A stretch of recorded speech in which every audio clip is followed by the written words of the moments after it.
dream about what the next 5 to 10 years, whatever God will allow me to be here, the biggest thing I dream and pray about, and it's not a new thing. It's not my idea. It's something that I learned along the way and something that was always in Mr. Scott's heart. But it's to see every boy here have someone, a mentor, a family, just somebody to invest in their life and to be that continuity, to be there even when they leave care and as they start work and they have a family. And that really has captured my heart, and just I think of it every day. And Mr. Scott and I would have talks over and over about all the things that we'd tried, he had tried, and I tried through the years to start a mentoring program to make that happen.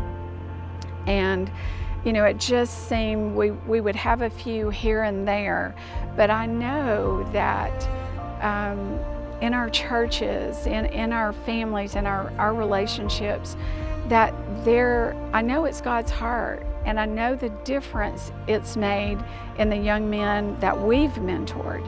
But I realized pretty quick, after maybe about my 4th or 5th year, and having had numerous boys come through already, that my house wasn't big enough to hold all the boys that were currently here, which they all came to my home, and all the boys that had left and their families. And even though that was my heart, I knew that there had to be a way to connect people with our boys and let them see that they're just regular great kids with challenges like your own children, like my own children, and that you can make a huge difference in their lives. And it really is not this huge commitment.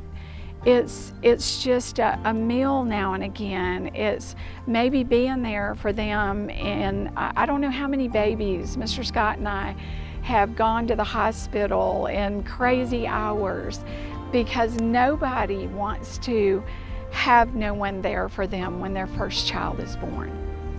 And so we just talked about it a lot and prayed, and he came up with a great idea. It's all on paper, it's written down, and we started a mentoring program and even built one of the houses on the back side of this property that would be a woodworking shop.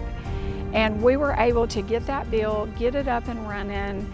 Had lots of dreams about just having men that would come in there, and you know, it's a little bit easier to talk to a kid and get them to open up, and not quite as uncomfortable when you're doing something with your hands.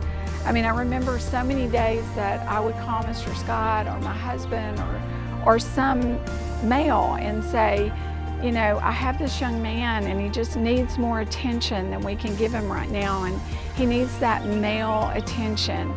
And he's misbehaving, he's frustrated, and would you just come get him and hang out with him for a couple of hours? And I cannot count the times that Mr. Scott would come and just take that kid, and it was nothing special. It was not out even to the movies or doing things like that necessarily. It was out here in the field on the tractor, letting them work with their hands and run errands with him and help him do the work he had to do, and really just hang out with them for the day. And then absolutely, when he brought them back 5 or 6 hours, sometimes just 2 hours later, they were different. And we saw that firsthand. It was almost like they had been filled up. Their love tank, their attention tank, whatever it was, they were just filled up. And it did something that not all the discipline, not all the anything that we were doing at the ranch would do. It is a necessary and vital part of changing the life of young people. And so we got the first building up, and you know, running a ranch, there's so many working parts, and you know, there was some tragedy and some things that took Mr. Scott away for a while, and it just kind of got sat on the back burner. But it's never left our heart. I know it's never left his heart. And if I could do one thing before my time is over, sorry.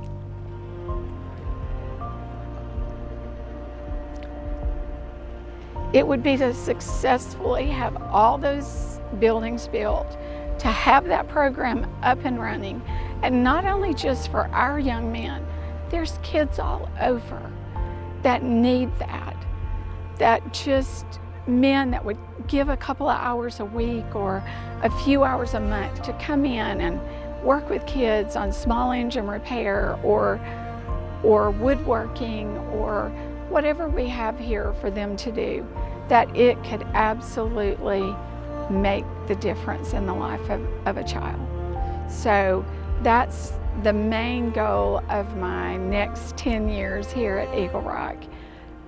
There's many, smaller things we're looking at. We're looking at some more continuity, some changes maybe where we might be able to have a home with younger boys and have a home that once they got, here on the same property, but once they got up to about 15 or 16, that they would transition to a home where we would really begin to teach them how to live on their own and what you need to do and how to be a man and the things that they're going to know for those who will go out and be on their own.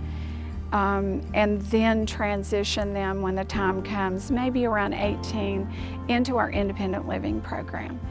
And that would keep that continuity of relationship. It would allow us to be their family long term. Of course, our first goal is always for kids to go back to their family. And we do whatever we can to facilitate that. But these are just those group of young men who that won't happen for. And maybe they choose not to be adopted. Adoption is God's heart and it's my heart. So if you've ever considered fostering or adopting, there is such a need and it will change your life, absolutely change your life. But for those that will stay here at Eagle Rock, just to be able to keep them with the same family, with the same support system, in the same community where we go to church and we work and we serve, and so they can build that kind of support system that we all need, that we have and our kids have and these kids need. So that's kind of my dream for the next 10 years. We know people are busy and we have families of their own, and many of these boys, they love to be around family. And so, just to incorporate them a little into your family, or even if you only have a couple of hours a month, there's absolutely a place. I never want people to feel like I don't have time or I'm afraid it'll be too much of a commitment, because we have learned and are committed to making it fit into your life as well. If you say it is a commitment, but if you say, I can do a couple of hours or, once a month or whatever, that is absolutely doable. And we already have everything in place. We would love to sit with you, whether you're a church, a men's group, just a family that's watching this video and would like to know, how can we be a part of your mentoring program? How can we learn about Eagle Rock and meet your boys? And we would love to do that. We would love to sit with you and let you know how you could make a difference. And there's so many ways.